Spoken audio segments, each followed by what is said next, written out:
दरअसल नकली नोट का यह धंधा अब इतना बड़ा हो चुका है और इतनी मुश्किल हो रही है सरकार की तमाम एजेंसियों को नकली नोट पर नकल कसने में कि अब वाकई में सरकार सोचने लगी है कि इसके लिए क्या रास्ता निकाला जाए।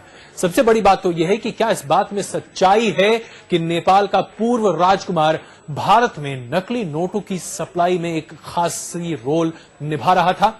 फिलहाल इसी मामले में सीबीआई ने भी एक रिपोर्ट सरकार को सौंपा है, जिसमें साफ साफ कहा गया है कि नेपाल के पूर्व राजघराने से जाली नोट के तार जुड़े हो सकते हैं। और ये वाकई में चिंता की बात है, क्योंकि जिस तरीके से नेपाल के राजघराने का संबंध भारत सरकार से लगातार रहा है, इसमें अगर ये बात सामने आती है कि भारत की अर्थव्यवस्था को स्थिर तरबतर करने के लिए अगर जाली नोट का प्रचलन कहीं न कहीं राजघराना बढ़ा रहा था, तो ये वाकई में चिंता की बात है।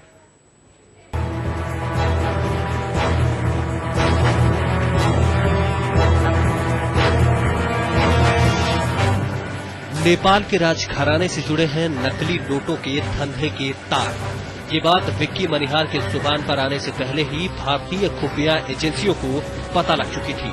पिछले महीने गृह मंत्रालय को सौंपी गई एक खुफिया रिपोर्ट में इस बात का साफ साफ जिक्र है कि नेपाल के राजघराने के तार नकली नोटों के कारोबारियों के साथ जुड़े हैं।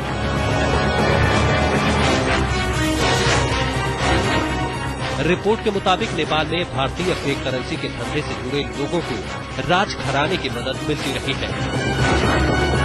नेपाल में जाली नोटों के धंधे का मास्टरमाइंड यूनुस अंसारी है, जो कि नेपाल के पूर्व मंत्री सलीम अंसारी का बेटा है।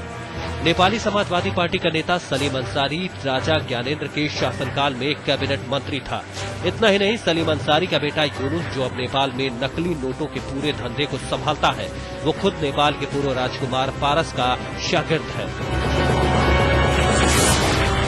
भारतीय खुफिया एजेंसियों को मिली खबर के मुताबिक सलीम अंसारी और यूनुस अंसारी नेपाल में डी कंपनी के सबसे बड़े गुर्गे हैं और उसके धंधे को फलने फूलने में अगर किसी ने सबसे ज्यादा मदद की है तो वो है नेपाल का पूर्व राजकुमार पारस।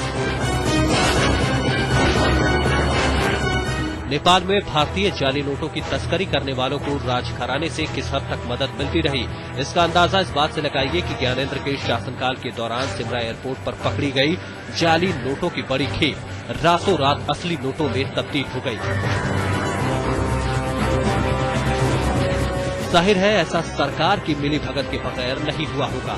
सवाल ये कि क्या अब भी नेपाल का पूर्व राजकुमार भारत के खिलाफ इस साजिश में शरीक है।